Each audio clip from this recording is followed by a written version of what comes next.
Morning Uganda. It's no secret that ICT makes learning easy. The strides made in our field could not be possible without it.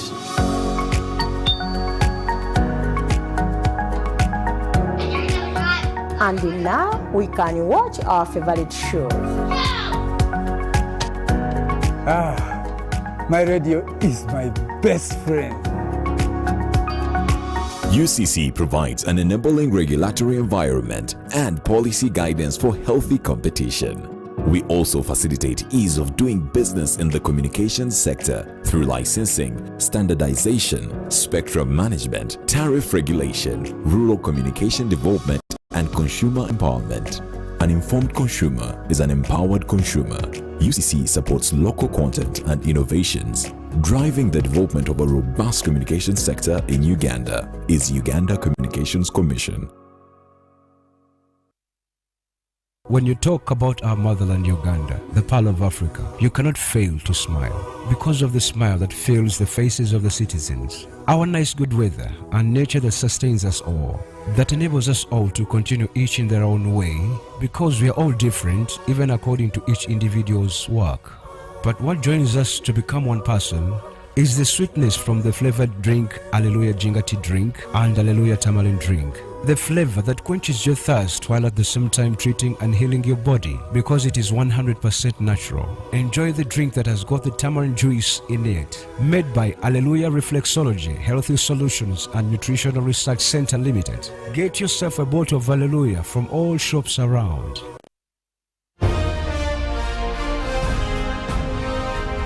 Live from UBC Studios in Kampala. This is Good Morning Uganda.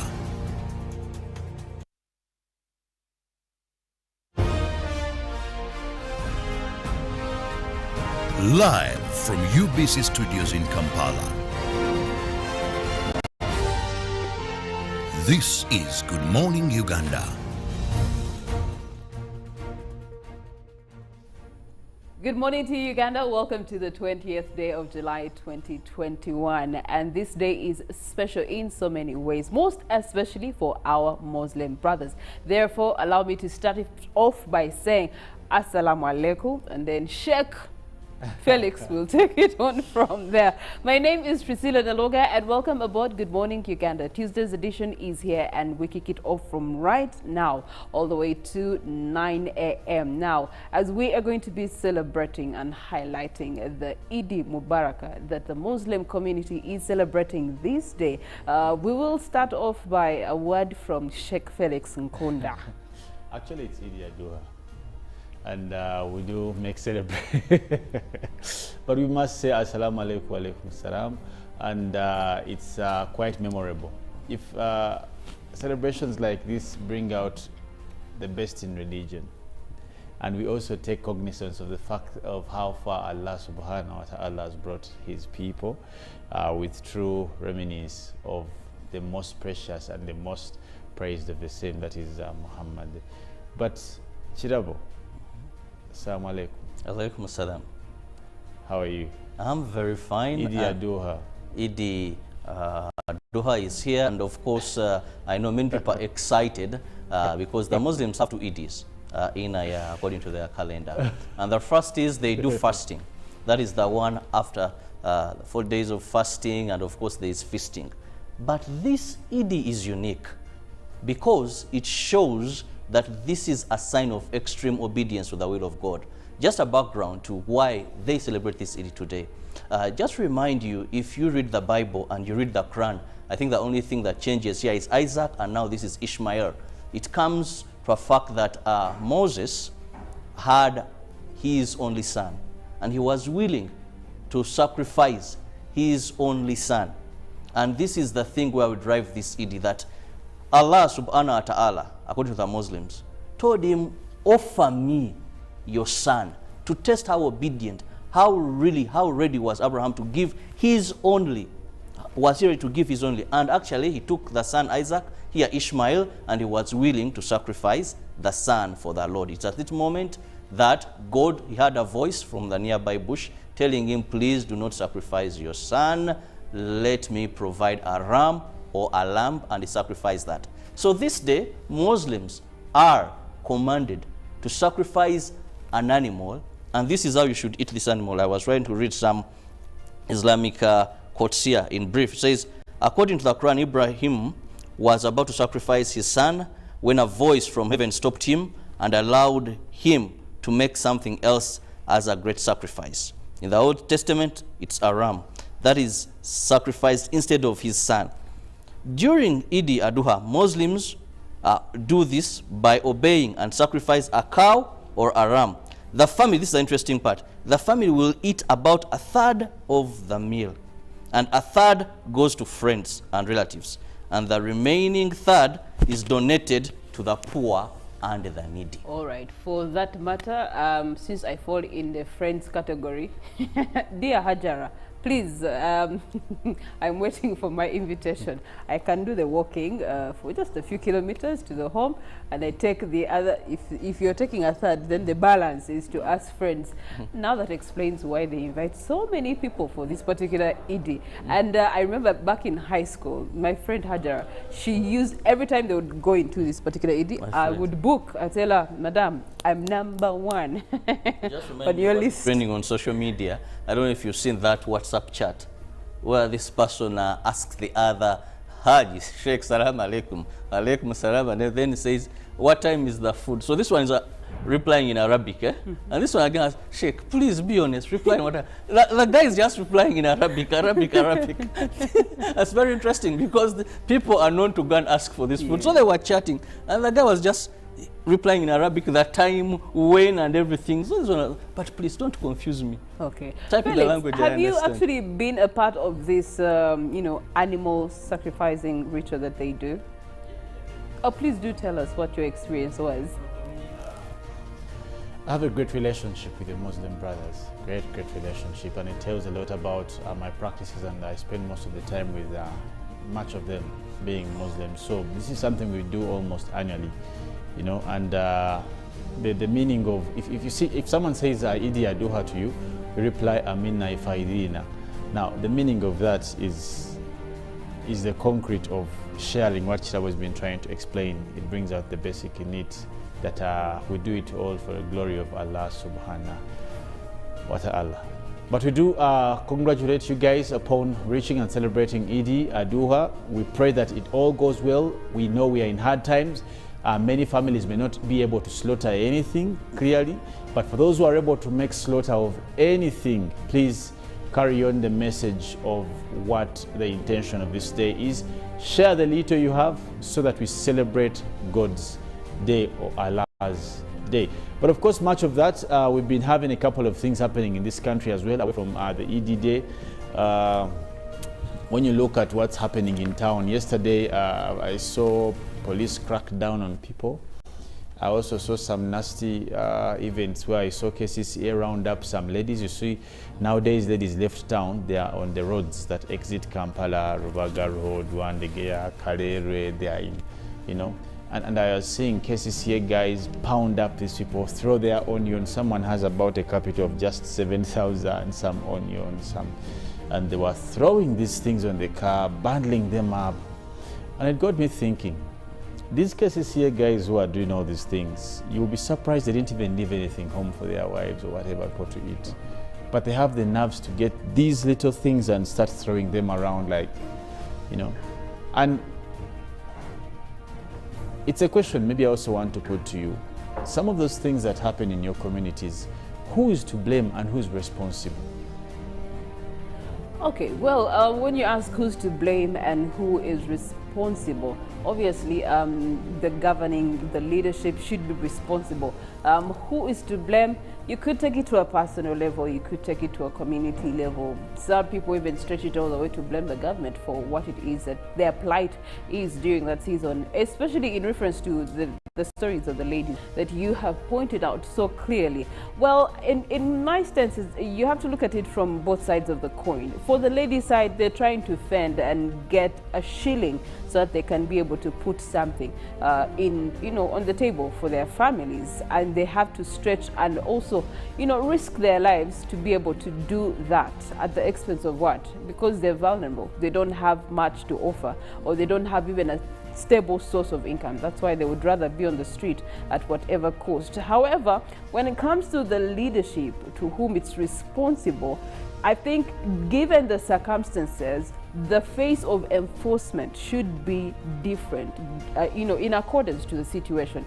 Now it's COVID-19. Honestly, they would also rather be at home, but they have to. The pressures of home are pushing them to do something they really wouldn't want to in the first place. I'm pretty sure the woman selling onions on the street would have preferred to be in the bank, would have preferred to be a lawyer, but circumstances could not allow her, and that is where she is right now. So as the face of enforcement, rather than get her things, throw them up on the cabin and throw her on there, and she loses the little she has to survive, why don't you change the face of enforcement and then guide her in letting her know that what she's doing is wrong and that she should not be expected to be doing this, and give her an alternative, or find a nice way of informing her that what she's doing is wrong, and believe me, she'll listen and she'll adjust. That's face of enforcement should really be considered in such a time as this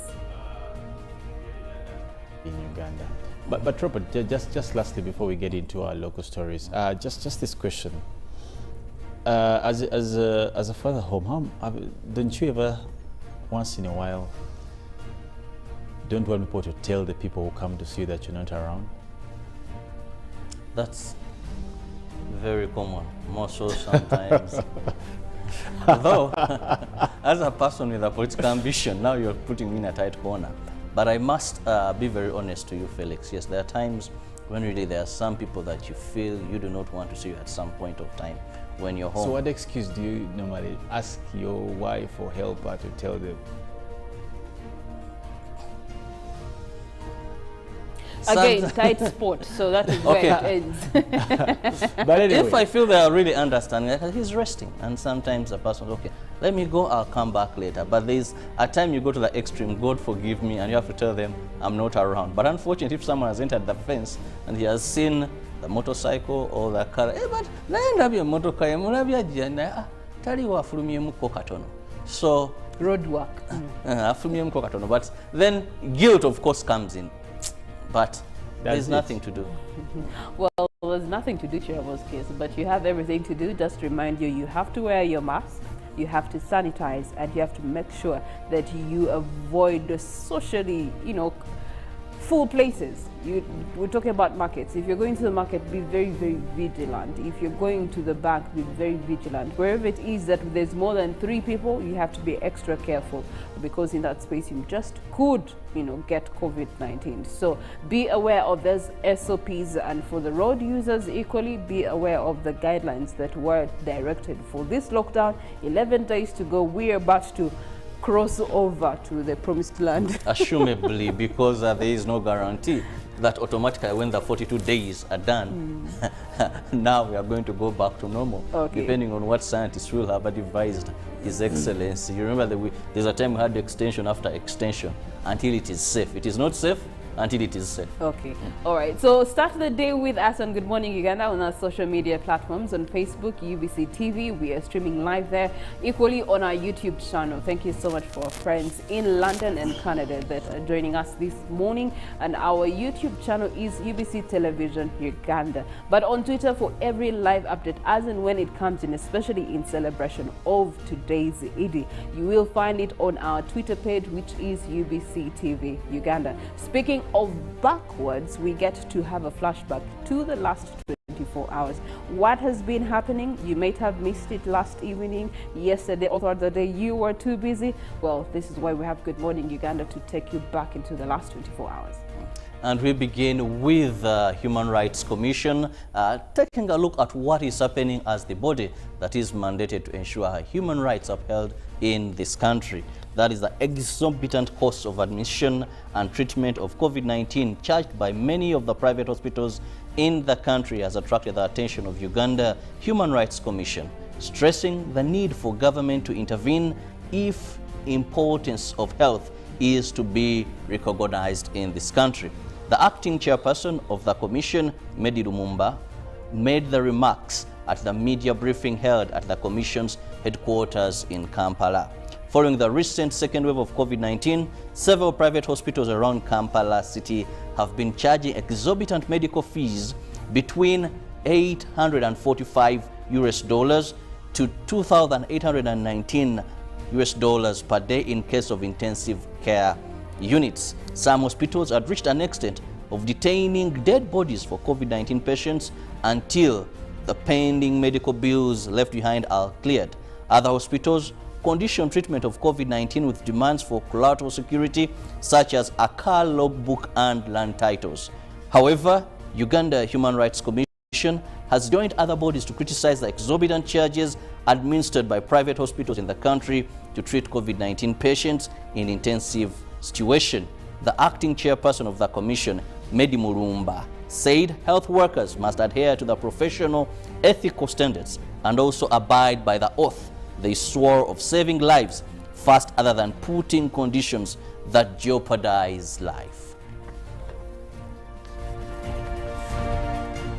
Well, since May, we've been having change of leadership, and now Brigadier General Charles Chisembo is the new director of the National Leadership Institute, which is also known as NALI, in Chankwanzi. The position was formerly held by Major General David Kasura, who was recently appointed by the President to serve as the Permanent Secretary, Ministry of Agriculture, Animal Industries and Fisheries. Presiding over the function, Haji Yunis Kakande, the Permanent Secretary Office of the President, challenged Brigadier General Chisembo to transform the institute into a complete international college for leadership so that it attracts people outside Uganda, not only limited to Ugandan participants. He thanked the outgoing director, Major General Kasura, for being instrumental towards implementing development projects at the institute at a low cost, adding that the concept of Major General Kasura of using the engineers brigade for such projects is now being co-opted to build schools and other government institutions. The Chief of Defense Forces, General Wilson Mbadi, congratulated the outgoing director, General Kasule, on his appointment as the Permanent Secretary of Ministry for Agriculture, adding that Uganda's economy is hinged on agriculture.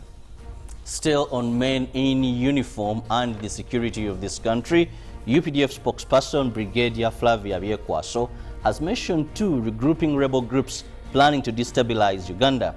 However, Brigadier Byekwaso was quick at assuring the country that UPDF is on alert to protect and defend the citizens of Uganda from any external attack or aggression. UPDF has confirmed threats from neighboring DRC Congo following recent attacks on UPDF camp in Zeuzombo district, where UPDF lost a soldier and others were injured.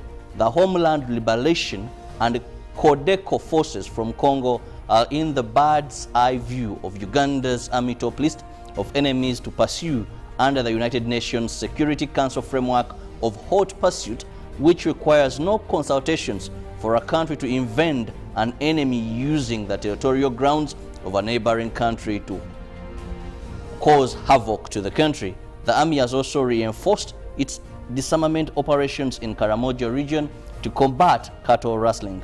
Investigations into the killing of UPDF officer and a fisheries protection unit at Ndese landing site in Chigungu and Entebbe Wachiso districts are also ongoing. It is alleged that the officer was drowned by illegal fishermen operating on the lake.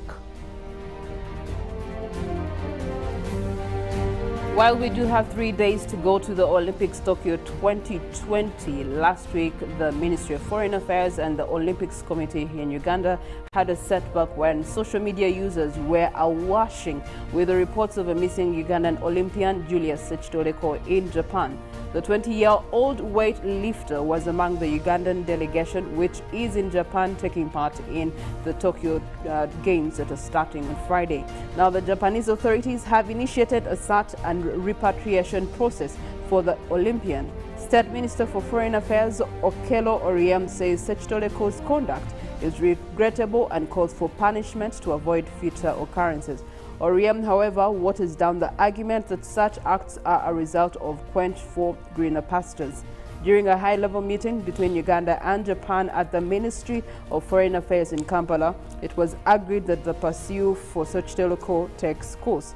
It should be recalled that while flagging off his team at Kololo Independence Grounds, President Yoweri Kaguta Museveni, among others, called caution to the team against indiscipline. Priscilla, this is not the first time that they go as part of the team, then they disappear. I think this had become a habit. Well, there's team effort, then there's individual effort.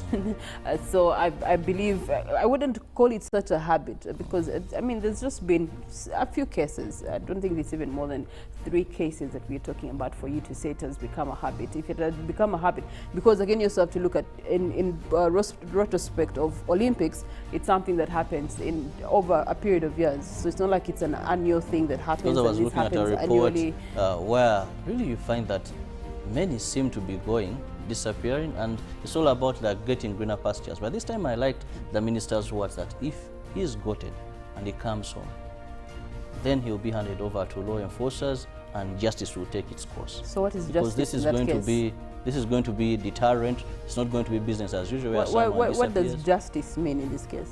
Because he had a duty to perform a national duty. You go on government resources, everything, then you choose to take off for greener pastures. Even before doing that task, I had sent you something that you had to fulfill. Maybe abuse of office, we don't know what the DPP and all would say, because you have a mandate to perform and you just choose to abscond and disappear in thin air. All right. Well, it's a national team. It's flagged off by the president because they're really going to be emulating who Ugandans are on the other side, especially in Japan. So yeah, it raises an eyebrow or two about his conduct and what its impact is on Uganda, how people are even perceiving Uganda in this period. But that's a question mark only Sochitodeko can fill in the answer to. Away from that, we get to look at the international scene, where we also do have some developing stories with Felix. U.S., where we see Oregon bootleg fire evacuations as largest U.S. fire burns 300,000 acres. Now, in the U.S. state of Oregon, the national largest active wildfire has burned through more than 300,000 acres, now prompting thousands of evacuations. At least 2,000 firefighters are tackling the so-called bootleg fire, one of the largest blazes on Oregon's history. Now, since it's starting on the 6th of July, it has already scorched an area larger than the city of Los Angeles. Now, other stories, COVID-19, where we see Boris Johnson resisted autumn lockdown as only over 80 is dying. Now, Dominic Cumming, that is, Boris Johnson was reluctant to tighten COVID-19 restrictions as cases worse last autumn because he thought people dying from it were essentially over 8 years. Now, these claims were made by Dominic Cummings, who said that he also said that the Prime Minister had a message to himself that I no longer buy all this NHS overwhelmed stuff. And Mr. Johnson had wanted to let COVID-19 wash through the country rather than destroy the economy. And he also adds to say that the claims came in as interview when he was being interviewed by BBC political editor Laura Kosbach. Now, it also appeared that it is the first time Mr. Cumming, Johnson's former chief advisor, has given a one-on-one on TV interview during his career in politics. In response, Downing Street said the Prime Minister had taken the necessary action to protect lives and livelihoods, guided by the best scientific advice throughout the entire pandemic. Now, crossing over to Africa, we're looking at Zuma appears in virtual corruption trial from jail, where we see the South Africa's former president Jacob Zuma has appeared on video link from prison. Now, Mr. Zuma faces charges of fraud and racketeering dating back to the 1990s. This is the first time he has been seen since he was sent to jail for contempt of court, a move that sparked a week of looting and arson in South Africa. Now, of course, he sat quietly in a large office chair in a nondescript prison room.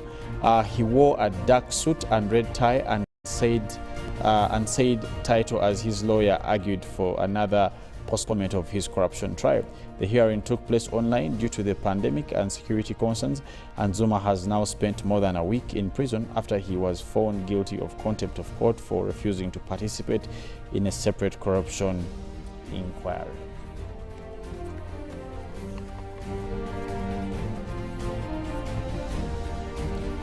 Well, that's basically what's for us in international stories, and of course more of that is what we'll be giving you later on in our program. But do not forget to follow us on our social media platforms, that's Twitter, Facebook, but also to catch us live on YouTube. Now we will have our song for the day. Robert, I and Priscilla will be back here to give you a newsroom. Good morning.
pressing obedience to God beyond anything.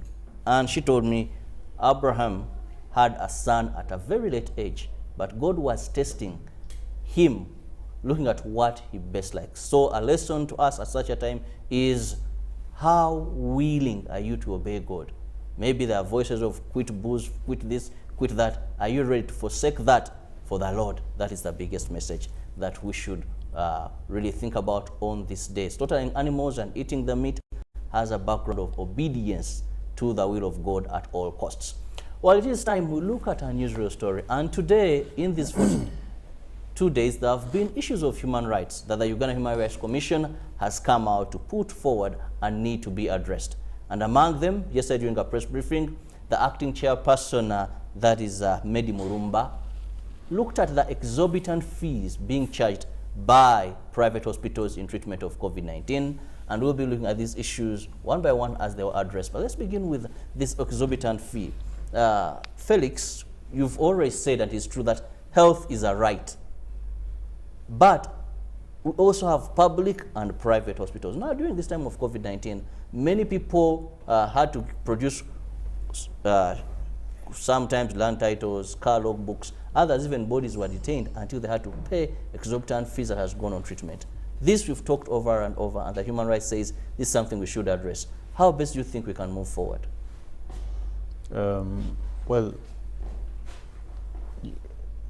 the notion of health being a right is entirely an origin of constitutionalism, and it does apply universally.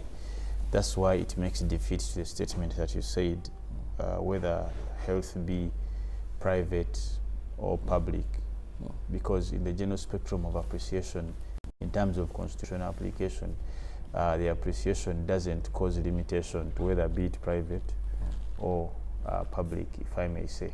So it's equally important for us to appreciate health as a matter of national concern, and that's the thesis, or that's the background that will give you a clearer picture for you to know that health is actually a right.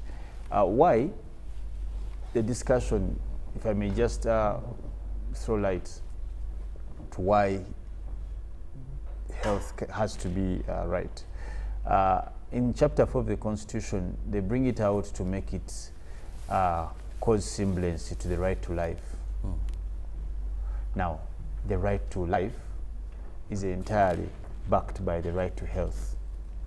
If you go and interest yourself in the case of Sehad Uganda and 3 others versus the Attorney General, that was done by a colleague litigant, that is Ndugu Kanso Kabanda, in some of his arguments, he made mention that it is only the state that is the true custody of proper health care. Given the fact that you and me know that the most or the wealthiest institution in any country is the government, it would mean that it is and that also serves its purpose under the Aristotle definition of social contract, because it is the duty of the state to take care of its people. It's also its duty to make sure they're healthy. That's constitutional. That's a contract between them. What you've seen most recent in times of COVID is the total ultimate abuse of that contract. The government has failed to deliver on its part. A contract is a legally binding agreement between 2 or more people, and it means that the legality element comes in because it is the legitimate voted government. The bindingness also comes in the aspect that once they are voted in, they are given the ordeal, the purpose, the power, they are given the instruments to make pursuit of their contractual obligation. But the latter is that there must be executory power for both of these, because there's something called consideration in a contract. But government has entirely failed on its part of consideration.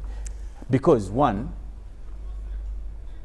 when you come and say that people are being charged exorbitant amounts, talking about land titles, car log books, whatever, and people have died because they can't afford that kind of health care, it means you, the person who should have done that, has actually failed. When you do, if you get players who are supposed to assist you pursue or partake on your role, you must guide them to work within the national health confine. What is the national health policy? To the point that anyone who comes into this game to assist you execute your role under this contract obligation can only execute it within your policy framework. Yeah, I want to bring in Priscilla. Priscilla, we know we have, despite health being a mandate of government, we have private and we have public hospitals or government hospitals. Recently, there's a politician, that is MP Chairman Spidey Nyonyintono, who alluded to the fact that he tried other hospitals and the only place he found sanity, dignity, people well equipped with COVID-19 was Mulago Hospital, and the mother recovered without even paying a penny despite having been to ICU. So there's this notion that you choose to go to a private hospital. There are government facilities. What is your take on this? Well, picking from how Felix has framed it, you get to look at two things. You get to look at, yes, there's the national duty for government in terms of providing the basic needs of life. And health is one of those basic needs that the government is mandated, as he has put it, in agreement with its countrymen, to be able to provide in a manner that is conducive and affordable, and yet again up to standards of health across the bar. Now, when you look at it from that angle, yes, it's what they're mandated to do. However, the moment you open up to privatization of some of these things, then you're opening up yourself to losing a grip of control over what the privatization power comes with. You're opening up yourself to losing authority over what the privatization does, because these are people who are putting their own money and investments into the sector to be able to help you where you, one, are not able to, two, you cannot afford to, in terms of standard, most especially, because when you look at the standards of the private health units that we're talking about and the public, it's up until we had an upgrade for Mulago Hospital, the women's side. Before that, it was a different case. People would rather go to these other private entities. Now, that gives you a picture that government's bid to provide health care to its people takes a longer time because of, you know, the bureaucracy, the systems, and everything else that goes in between. For example, we've had cases of rising cases in cancer patients, but up to date, you're hearing stories that are not, you know, encouraging. From the Cancer Institute in Mulago, they bring the machines, and then a report comes out that the machines they were bought were outdated. Then they have to purchase more machines. By the time this health, cancer unit is actually fully functioning, the private sector has actually put it up, put in the equipment that is up to standard, up to date, and they are treating the patients. And so they have the liberty to choose how they do that. You also do get into to look into the fact that when you come down to the different nitty-gritties, let's look at pharmaceuticals that aid in enhancing the health sector. You get to see that for the public sector, in terms of health, no taxes on drugs. Some of these drugs, we're making them ourselves here. The National Medical Stores is responsible for those drugs, and they distribute them limited to the public health units. So the private health unit investors have to still then go through the taxation to be able to provide the drugs. They also will bring you an option of a better drug. I've had the experience of, you know, being able this is country X and this is country X. And this one works they faster. All, this one, yes. you have lesser, it's a smaller dose, but it works faster compared to you taking and the of longer course, prices differ. Exactly. So that, by the way, in all this, what at the end of the day, the bigger picture is that they're helping the government to actually achieve their commitment and their contract that they signed with the people of Uganda. Finally, on this, I want to bring in Felix. Last week, we saw a court ruling where an NGO secured success in court victory, and government was required to put a ceiling on treatment. Is this possible, Felix? Yeah, well, it's possible. I think it's possible. However, implementation must be governed entirely by ability of will. You know, how do you turn a court ruling? How do you enforce such a ruling?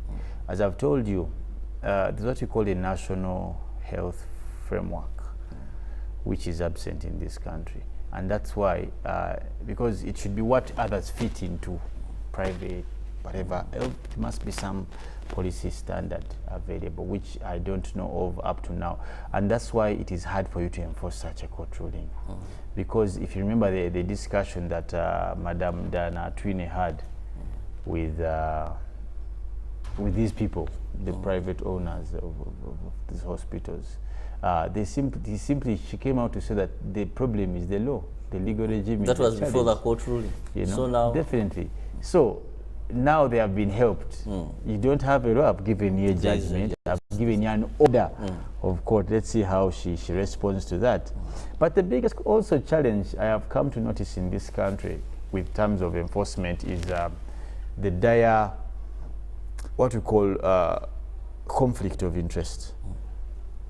It's very sad that the people who own most of these big hospitals are colleagues to these guys in ministries, guys in government, if not themselves anyway.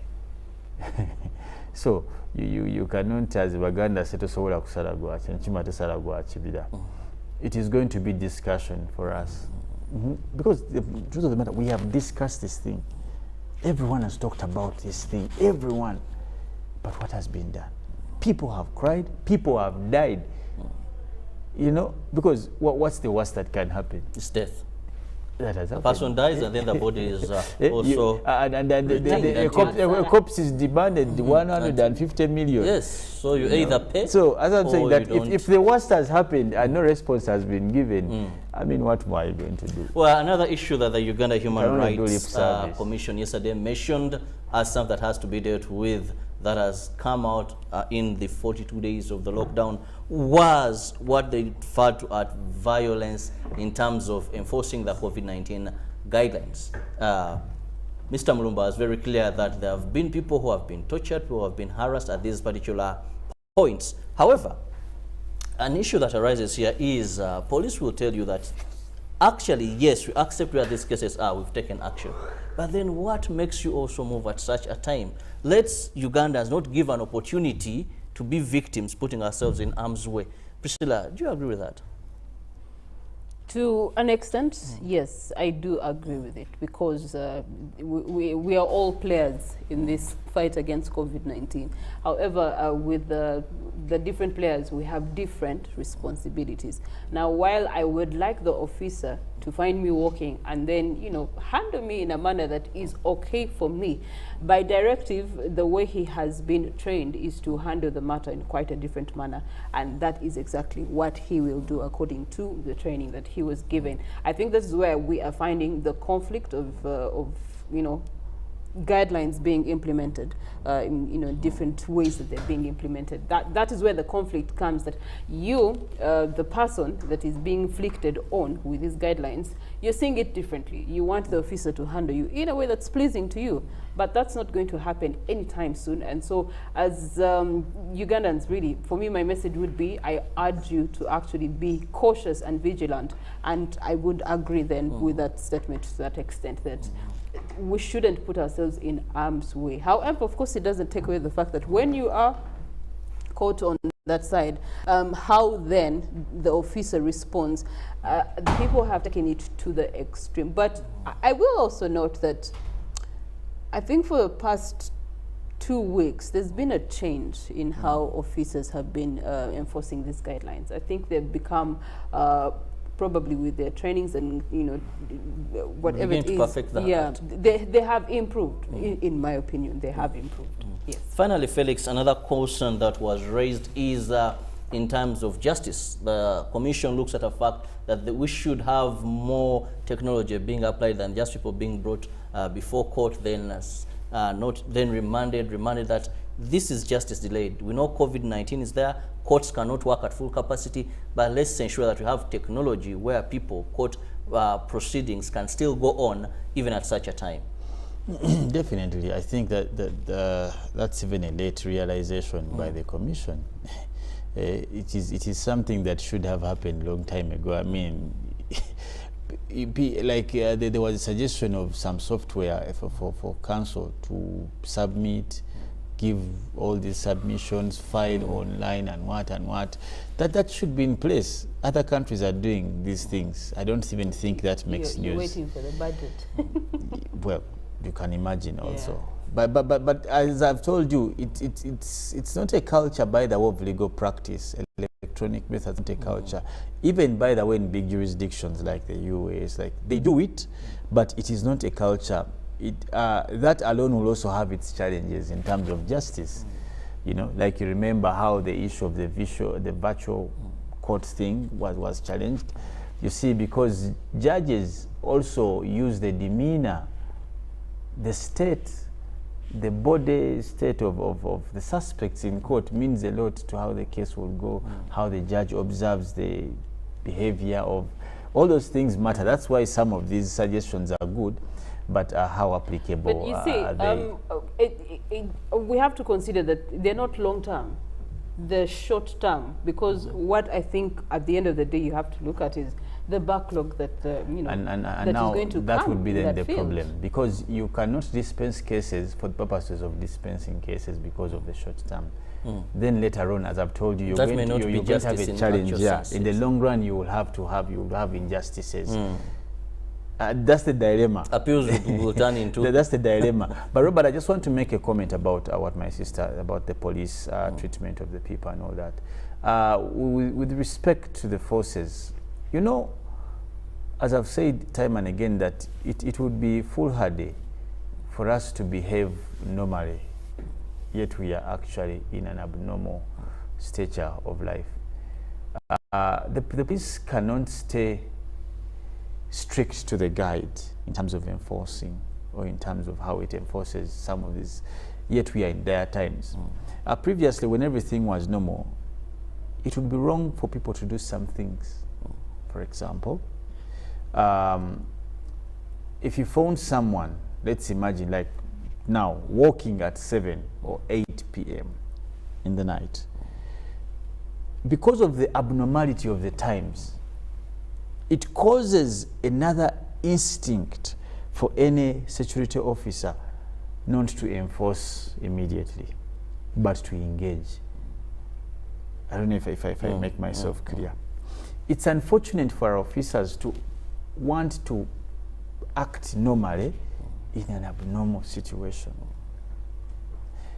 You have seen what happens at roadblocks. A border rider is carrying a woman. What would come in the mind of the officer, whether pregnant or not, someone sitting on the border, and they have the courtesy to come to the checkpoint? What would come in the mind? Ask them, talk to them. Not beating them, not throwing barricades. You see, don't try to be normal in an abnormal situation. It's painful. I agree with you, Felix, but also there is a new term now. You would be taking away the word enforcement from but what you see, enforcement, let me just it must be relative. Put something clear here. Enforcement, yes, Felix has used the word relative, but there is also in enforcement, how about I don't sound abusive, common sense is necessary. Because at every law, the police officer is given a leeway of using his sense of judgment.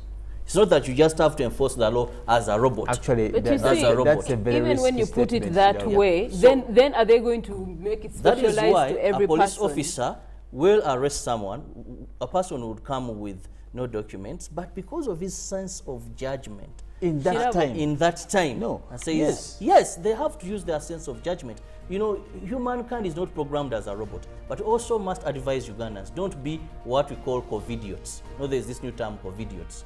These are people who do extra funny things in a time of COVID. For example, according to police reporting, over the weekend they rounded over 8,000 people, but a huge number of these people were found in bars. No, I think that's a different case. I think that's a different. So where we have those that do the extreme.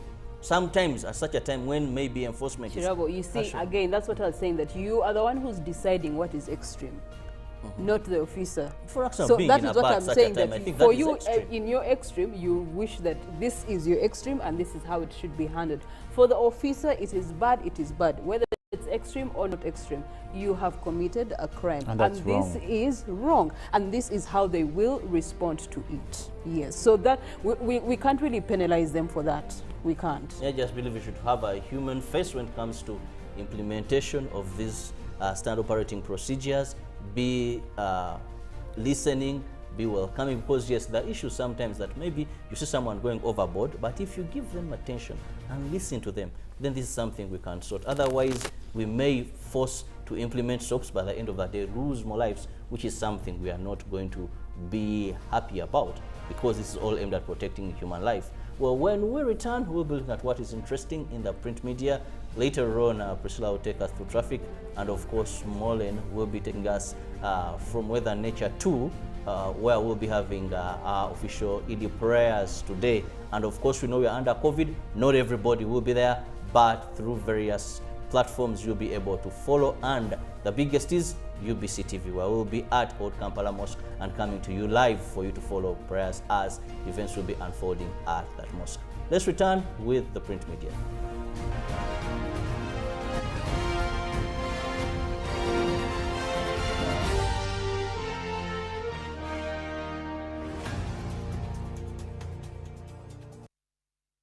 When you talk about our motherland Uganda, the Pearl of Africa, you cannot fail to smile.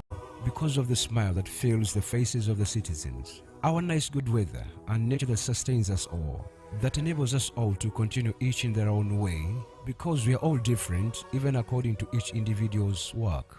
But what joins us to become one person is the sweetness from the flavored drink Alleluia Jingati drink and Alleluia Tamarind drink. The flavor that quenches your thirst while at the same time treating and healing your body, because it is 100% natural. Enjoy the drink that has got the tamarind juice in it. Made by Alleluia Reflexology, Healthy Solutions and Nutritional Research Center Limited. Get yourself a bottle of Alleluia from all shops around.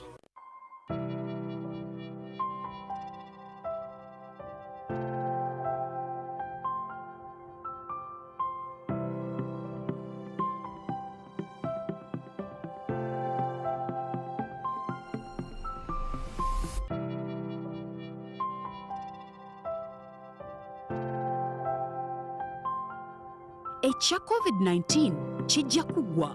If we get vaccinated now, observe social distancing, wear masks properly, sanitize or wash our hands with soap and water regularly. Together we can defeat this enemy.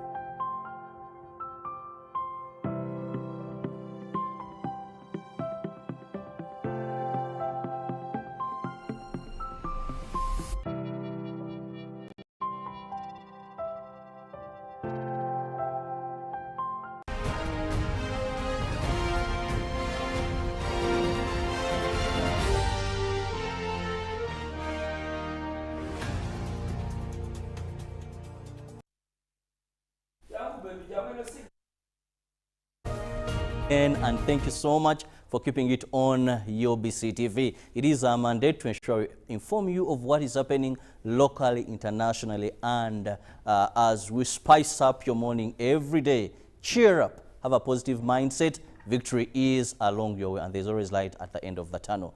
I'm having the new vision, and we'll be taking you through some of the stories in the daily as well. Senior 1, people are beginning filling in their choices. This is online. Admissions are beginning. That is Senior 1 online admission start. By yesterday, a couple of schools had gone to that. Then also we see experts advise government on easing lockdown.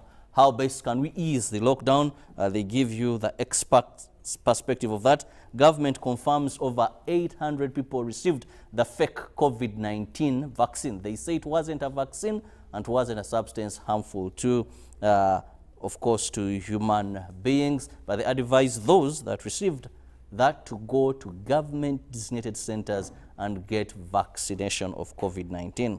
Still, the new vision brings you more regarding health, where health experts said because there's a lot of positivity, and they believe soon or later we should then Nabanja cash handout reach 200 and that is 29 billion there. Then big contracts are also there in the new vision for you this morning. Sports, more regarding the Olympics, and of course one of on the team that went missing. The new vision gives you details on how far the search has gone.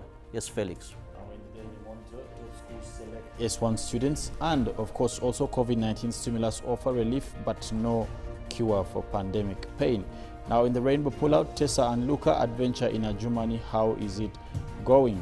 But also Ministry Defense questionable vaccine deal with harm, and why Uganda is sending more officials than athletes to Tokyo. Of course the lizard also comes out to say he must be God's chosen one. Wow, that's harm for you there. And of course, looking at the Daily Nation as well, now still haggling as time runs out. While we see there ODM, Raila Odinga, and Wipers Kalonzo, and their colleagues, they are still haggling as of course they fast track towards the election date. Now, incest, unwanted children of Vihiga, but also surviving rising costs of living in today's Kenya. There they give you an in-depth analysis on how costs of everything are. Sukuma wiki, watermelon, spinach, motumbo, cooking fat, beef, Irish potato, tomatoes, electricity, among others. Well, basically that's what's in the papers, and you will get yourself a copy of any of these papers to be able to get more of those that we did give you. But interestingly, I don't know if any people will be getting to town, Priscilla, but for those, I think they'll be looking for mosques. Not many as well, since many people are not supposed to be in mosques.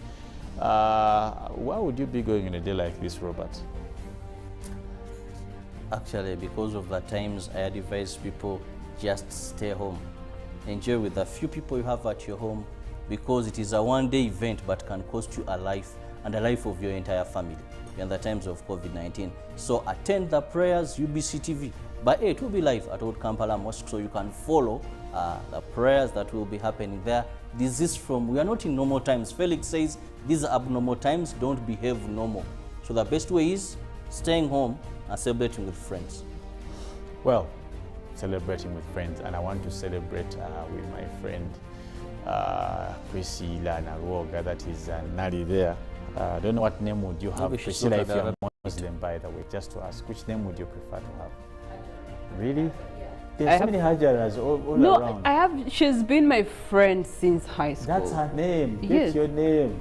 No, but because of the way she has loved me, I...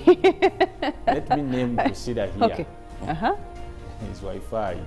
Eh? What? I beg your pardon? What is the new name I have? If that's... It must have something to do with the Quran. It's Wi-Fi. Wi-Fi, that's Wi-Fi. Wi-Fi. Zwi-Fi. Okay. All right. Sounds more of internet. Good morning to you, Uganda, once again. My name is Zwi-Fi. Notice Wi-Fi, come on. Okay, we will go through the English of it. Okay, back to Nani.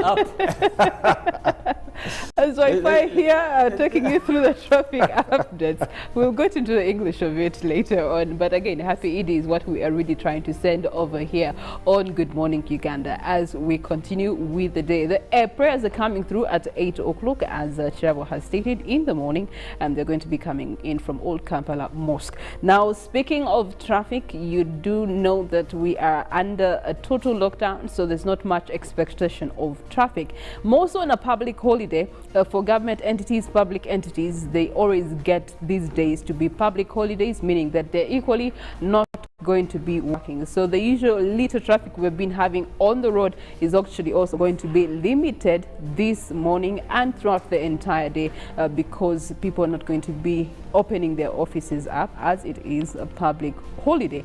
But nevertheless, as it's a public holiday, we have been informed that yes, we're going to be having the virtual prayers, but also the encouragement is from the Muslim leadership is that please celebrate it in your home. Don't go to your neighbors. Don't move to, you know, your uncles, your aunties, your father's house. Celebrate it from your home and share what you have with those that you have around you. It is a different normal, but nevertheless, it's the spirit of the celebration that we have to focus on, away from the hula ballas. I know these celebrations that get the town upside down. You be seeing Muslims walking to the mosques, all dressed up, going for prayers at about this time, and there are huge families, and then thereafter the pilau, the food is just very, very good. But it's under new normal, so we encourage you, our dear Muslim brothers, as you do celebrate this day, please let's adhere to the SOPs, because even if I love you, even if you love me, we just don't know who has COVID-19, and yet we are trying to reduce the rate of death, we are trying to reduce the rates of contraction, and we are also trying to help the health sector to be able to fight against COVID-19 without having to worry about the large cases or the many numbers that are coming through in that direction. Now, speaking of large, so many large fires that are catching up on the U.S. because of the most recent heat wave that came through the Pacific. And as of this morning, we have been reliably informed that Oregon is also having a wildfire experience. Right now,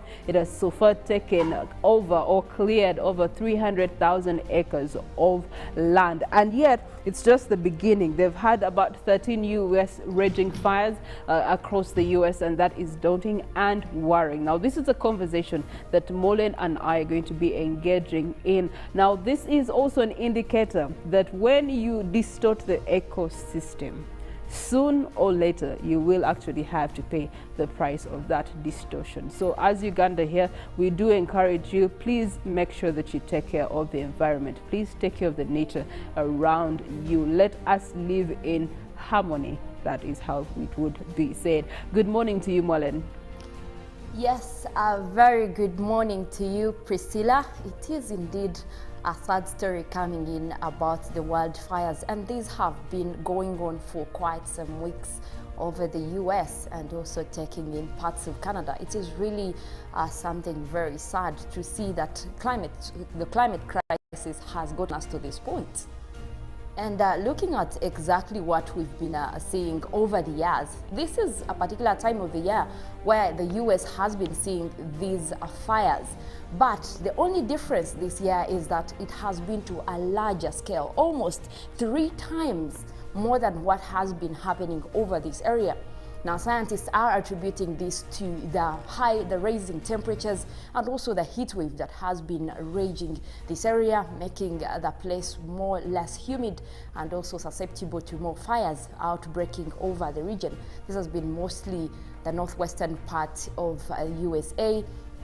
And much of California has actually been very much destroyed, and also looking at the fires that we've had on, over Oregon, like Priscilla was saying, and that has been really something very devastating. We also have seen quite some solutions coming in, and the good news is that we now have Greenland as the first country to really put a ban to the extraction of oil and gas. Now, the question is, who is next? When we're looking at, and also yesterday, we're talking about burning of fossil fuels being the major contributor to carbon dioxide and all the greenhouse gases that do affect our atmosphere. But now we look at one of the countries that has come up to actually put a ban to this. Quite an interesting story there, Priscilla. Oil exploration, that is one of the ways to actually have the economy of the country up there, because the oil is one of those good and continuous goods that can be traded across borders or even continents at this course. Now, for them to actually make such a decision, wow. What are the positive and negative impacts of this decision, Molen?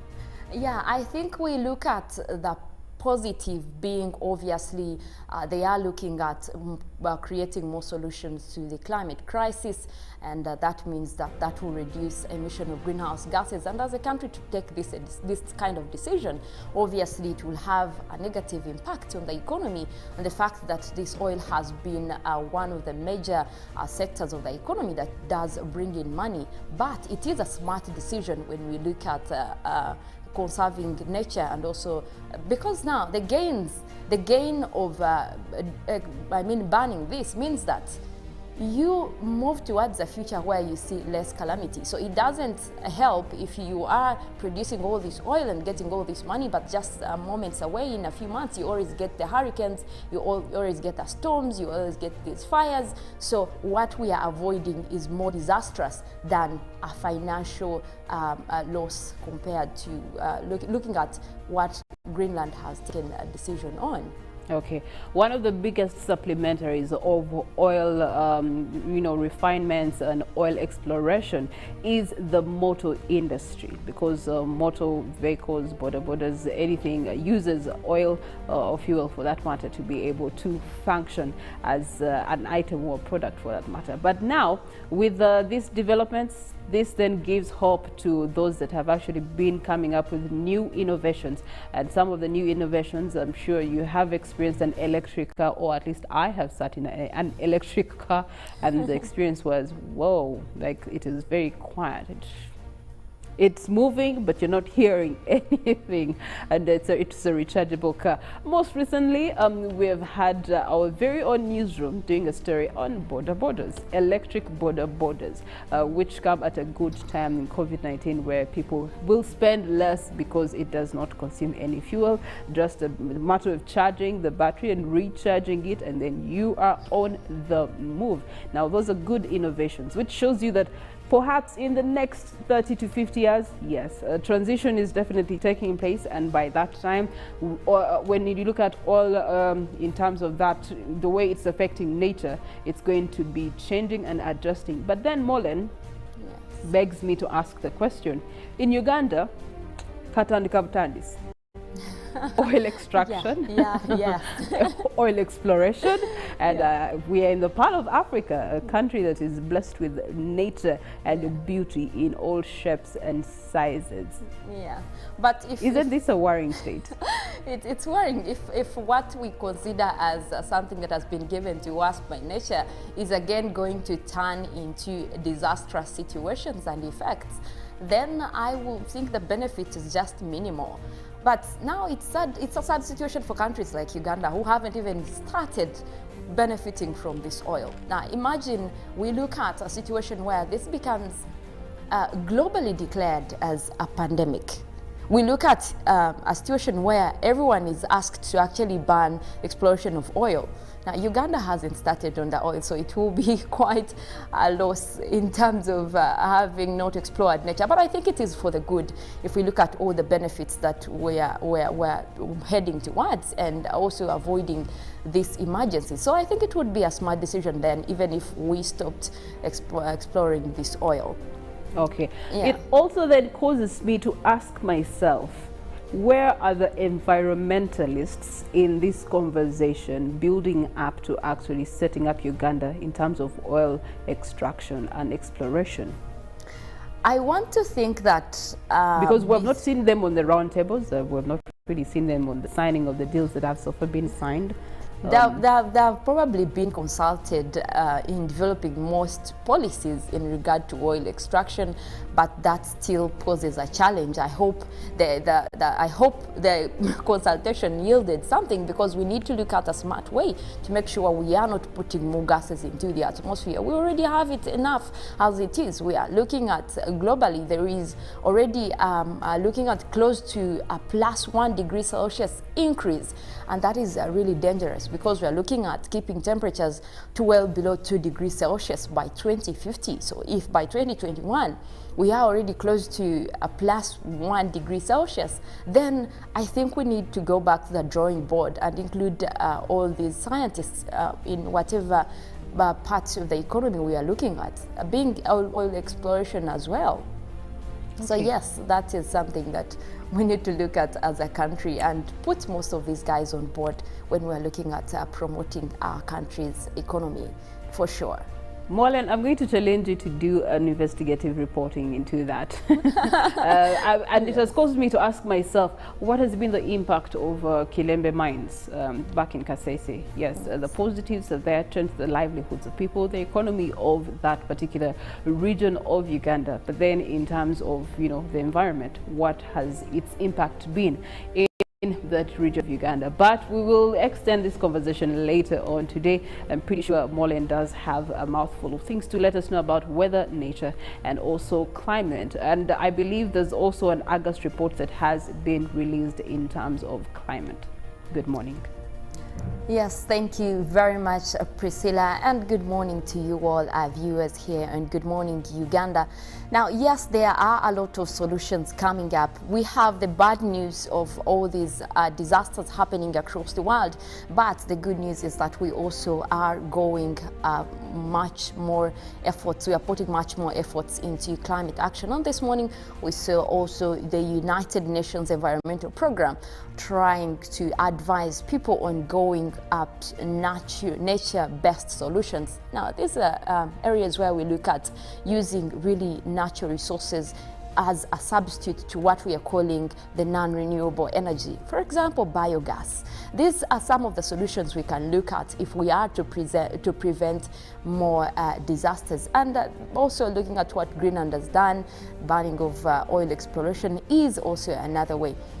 And looking at Uganda, actually with our cars, I think Kirabo is doing a good job in introducing the the cars and buses that are rechargeable. So that is 100% renewable energy, because while they are on the road, they are not producing any gases, and they are basically just depending on the electricity that is charging them. And also they are looking at now some of the prototypes for the solar ones. So this is a good way to go, and I hope that most companies would actually adopt solutions like that, because that way we then look at also making our country close to 100% renewable energy in terms of our motor cars on the road. We also have seen a protection declared for Western Indian Ocean. Now, when we talk about Western Indian Ocean, this is the part of the ocean that actually influences most of our weather conditions. Even the rains that we have, most especially for eastern Uganda, also for the Lake Victoria Basin, these are influenced by the western parts of the Indian Ocean. Now, the good news coming through from this side indicates that at least 550,000 acres, square kilometers are protected. That means that it puts us at a 63% jump from the numbers we had in 2015. Now, we're looking at marine life. We're looking at a situation where this part of the ocean is at least taken away from most pollution. What that means is that then we look at situations where we probably have like sea surface temperatures getting to normal, and also for normal aquatic life when we're talking about most especially biodiversity.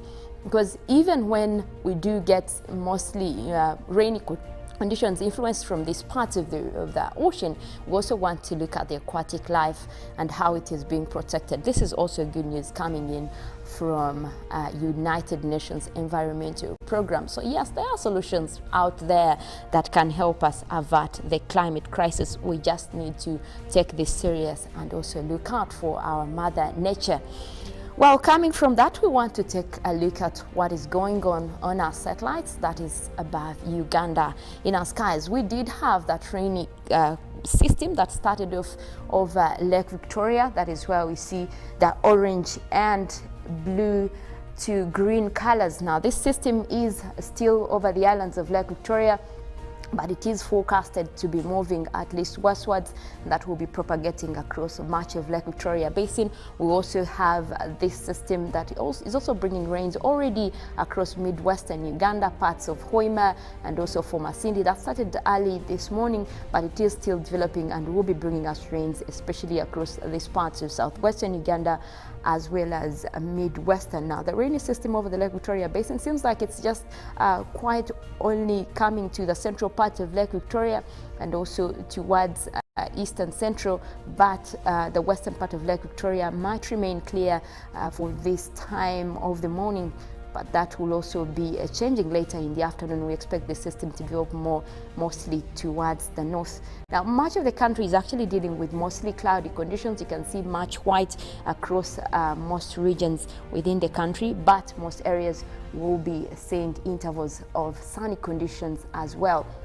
And take a look at northern Uganda here. We are seeing clouds starting to develop, and that might bring us some rains that will be later in the late morning towards the afternoon. Also for the Kirabo region, there is a system starting to develop over there, and that will also be bringing us rains late morning into the afternoon, and more rains are expected for the afternoon. This rainy system that is coming in from Sudan is also likely to be hitting northern Uganda later in the afternoon. Also that takes in West Nile, where we are also forecasting more rains over that area. But for now, most areas are dealing with intervals of sunny and cloudy conditions. Quite sunny skies across Mbarara actually, and also for Kabale, Kisoro, this area is still having mostly that sun coming through, but we will see intervals of cloudy conditions later as the morning goes through. We'll go ahead and take a look at our forecast across different areas for this morning that we have for you. We start off with the central Lake Victoria Basin. That is where we have Kampala, Entebbe, Wakiso. As that system continues to develop, we are expecting those rains, but they will be over a few places, and also quite a cold morning at 25 degrees centigrade.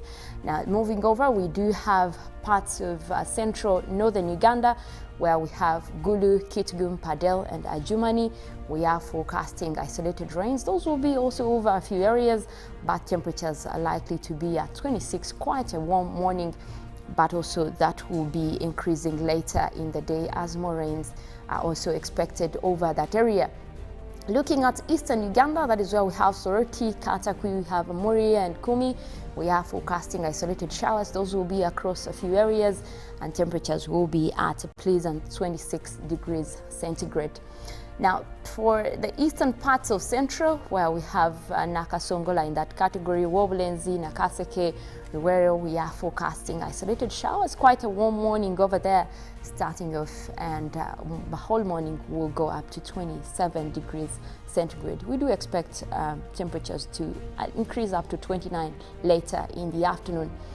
Now, for the eastern part of Lake Victoria Basin, that is where we have Tororo, we do have Busia, Iganga, Jinja in that category. We are forecasting light rains. Those will be over a few areas, and temperatures are expected to be at a normal 26 degrees centigrade, similar to what we had yesterday morning actually. Now, for the Mount Elgon Highlands, that's where we have Mbale, we have Bududa, Boko and Sironko. We are forecasting isolated showers over that region, and temperatures are at a cool 25 degrees centigrade, starting off with a chilly morning over there. Now, also for southwestern Uganda, that is where we have Mbarara, Ibanda, Bushenyi, Rubirizi, already seeing that sun coming through, but that will be with intervals of cloudy conditions, and temperatures are at 26 degrees centigrade. And that will be also shooting high as the day goes through. Now, the western part of Lake Victoria, that is where we have Masaka, we have Kalisizo, we have Sembabule and Rakai. We are forecasting a mix of clouds and sunshine, and temperatures are at 26 degrees centigrade. Quite a pleasant morning over that region as well. As we start off this morning, now most areas are still dealing with those sunny intervals like we mentioned earlier, but the rainy conditions, most of the rainy conditions will actually come in by afternoon, especially for the northern parts of the country as well as the Kirabo region, also that side of the eastern sector. Well, that is it in terms of our weather updates this morning. I will leave you. We do have a live cast coming in from the mosque, as we hope you enjoy the Eid celebrations for all our Muslim friends out there. And also Priscilla this morning has been given a name, and I think now she's Muslim, so happy Eid to her as well, and to everyone else. My name is Molin Kenyana, wishing you a good day. Good morning.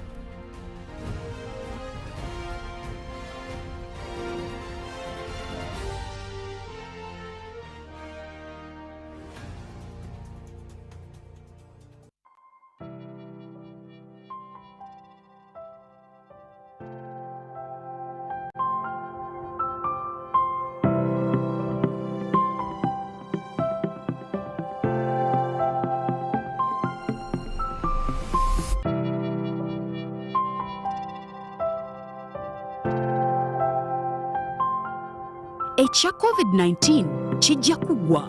If we get vaccinated now, observe social distancing, wear masks properly, sanitize or wash our hands with soap and water regularly. Together we can defeat this enemy.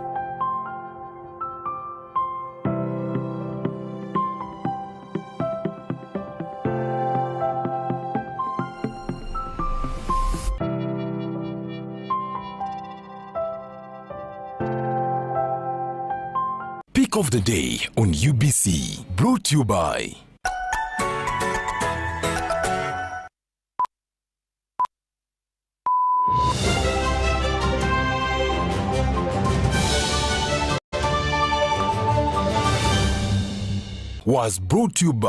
we cut and reduce